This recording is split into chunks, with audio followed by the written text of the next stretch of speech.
I know how it feels to have this unexplainable fear inside of you that that woman is going to do better than you, or she's going to achieve more than you, or she's going to get the person that you want. I know how it feels to have that fear and to have that envy. So if you feel this too, or you have felt this way in the past, then you are not alone. This comes from more than just this random feeling. This is actually ingrained in us, and in this video we're going to talk about where this comes from and how you can overcome this feeling / look out for signs of female competition and move away. In my late teens and early 20s, I spent a lot of my time feeling jealous of my friends, feeling jealous of my best friends, and feeling jealous of females that I didn't even know. Females that I scrolled on and saw on Instagram, and people that just walked past me in the street. I felt jealous. I wanted what they had. I wanted their bodies, I wanted their clothes, I wanted their skin, I wanted their face. And this was exhausting because I constantly felt like I wasn't enough, which then turned into me not being very nice towards other females and towards these females that I was jealous of, okay? Because when you are feeling jealous and when you are feeling envious and when you want something that somebody else has, it's very hard for you to be a super nice person because you want what they have, right? You're jealous and you're envious and you almost think, why them? Why not me? So then you start operating from this space of why them? You start talking to them thinking, well, why them? They're not that smart, they're not that pretty. Why don't I have what they have? If we're constantly putting out jealousy and putting out envy, putting out shame, we're only going to get that back.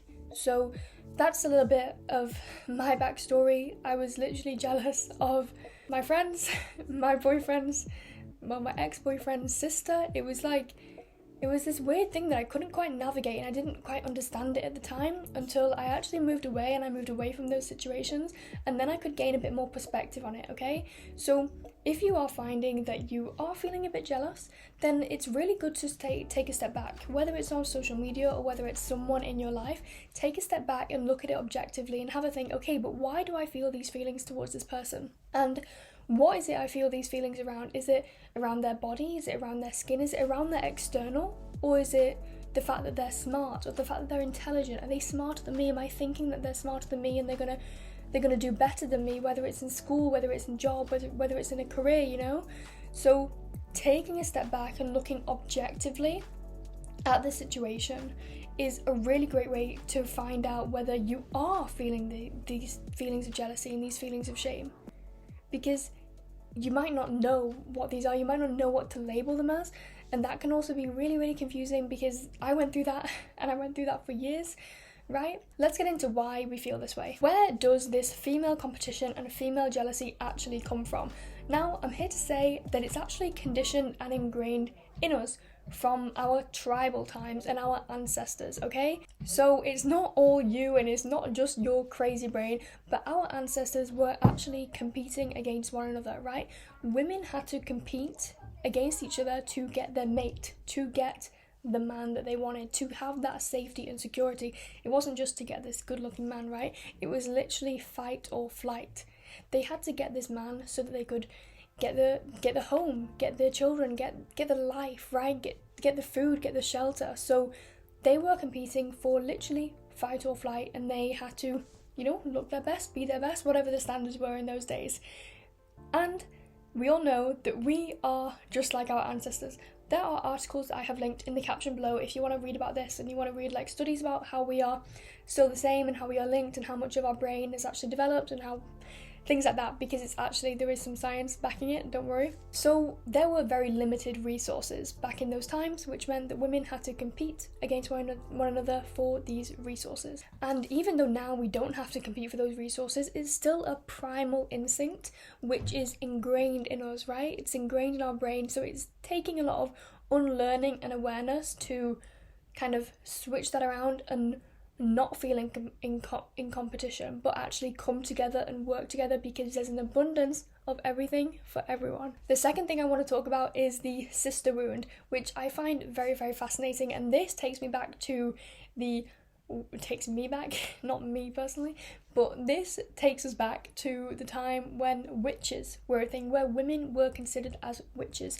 Any woman who did something which was outside of the ordinary at the time, whether that was being infertile, being unmarried, having a child without being married, anything that was considered out of the ordinary, these women were considered as witches.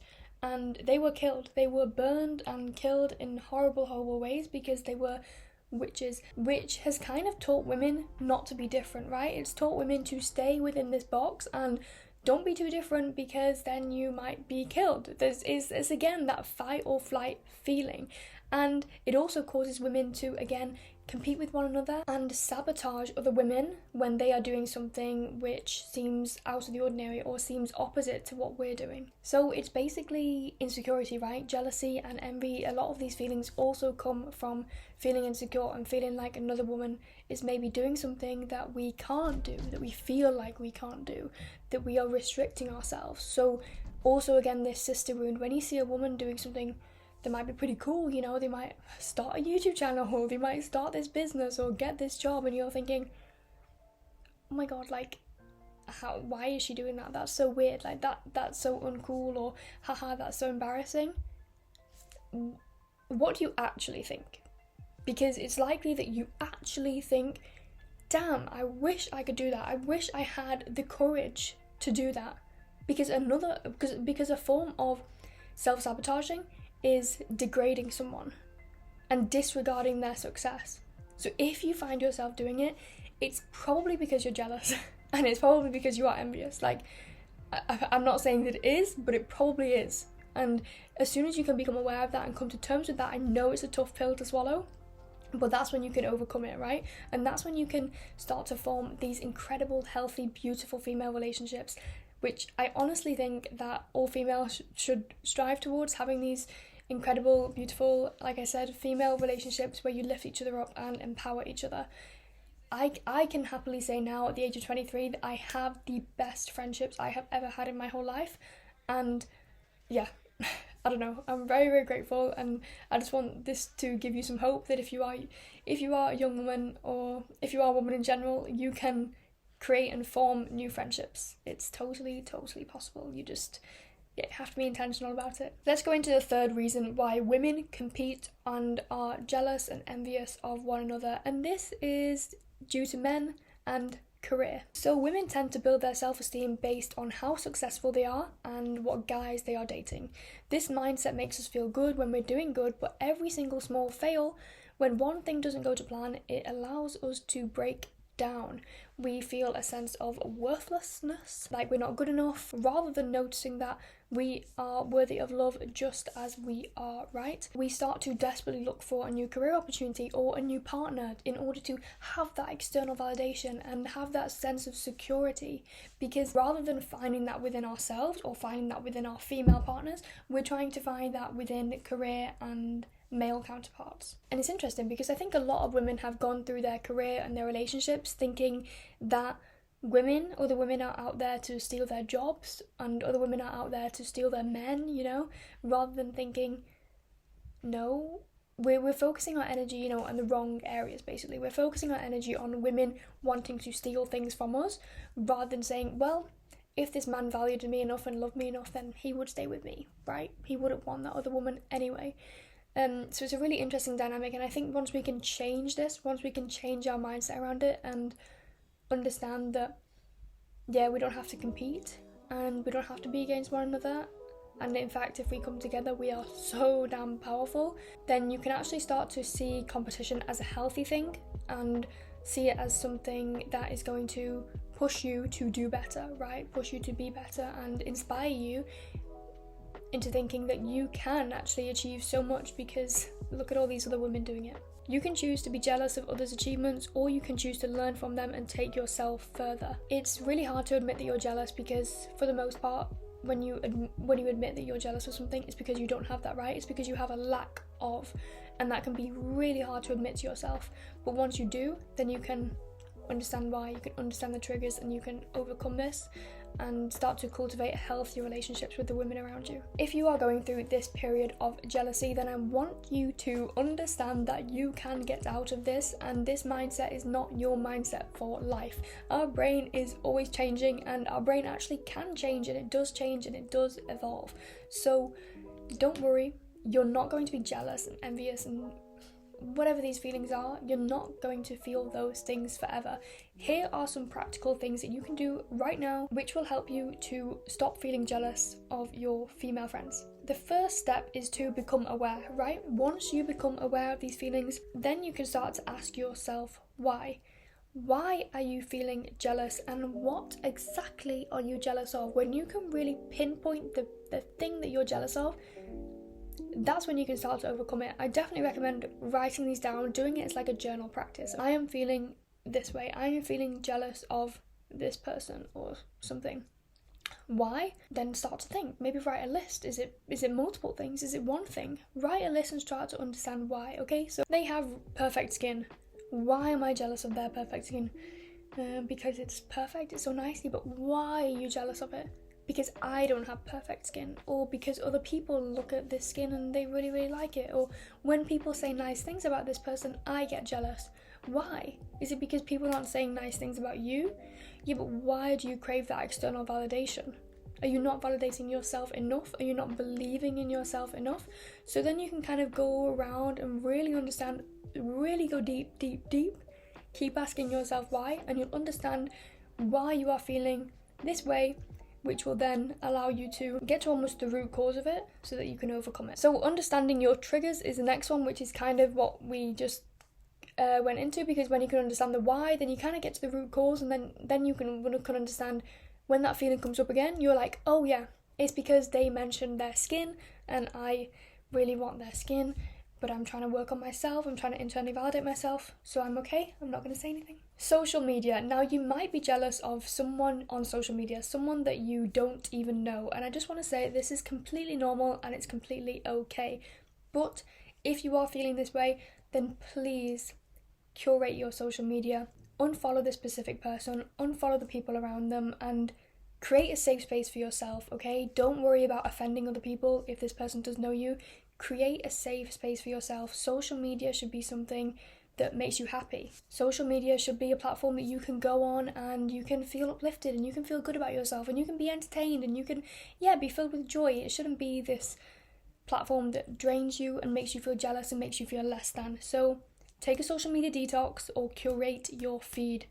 I love a detox, by the way, so maybe do a digital detox. You can download my digital detox guide here. It's a super simple 1-week digital detox guide which will help you to have the most blissful time when you are off social media, and it will give you activities that you can do rather than spending time on social media. You will love it. So definitely download that, and then you will also be subscribed to my newsletter. The next thing is to stop comparing other people's strengths to your weaknesses, right? Because that is what we always do. We always focus on their strengths versus our weaknesses, but we all have strengths, we all have weaknesses. So rather than comparing their strengths to your weaknesses, focus on your strengths, focus on yourself. What are you good at? What are you contributing to? How are you making people feel? Start focusing your energy on those things rather than on them, because then you will automatically improve your life, right? When you are focusing your energy on how can you make people feel better when they're around you, how can you make people feel good, how can you make yourself feel good, your life is going to improve, rather than focusing on, oh my god, how are they so good at that, how are they like so smart, how are they so beautiful.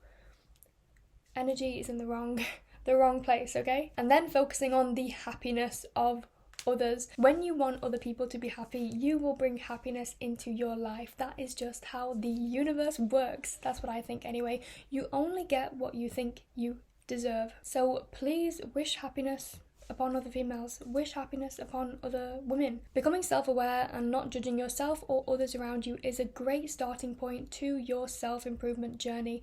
It's not an easy journey, but understanding that you don't need to take others' comments and unfair criticism as truth, because in reality it's usually a reflection of what they are lacking, right? If somebody is doing these things to you, if you are kind of the victim in all of this, then understand that it comes from a place of lack from that other person as well. So let's strive to live our fullest life without negative comparison, without looking for approval, without looking for external validation, and free from toxic people.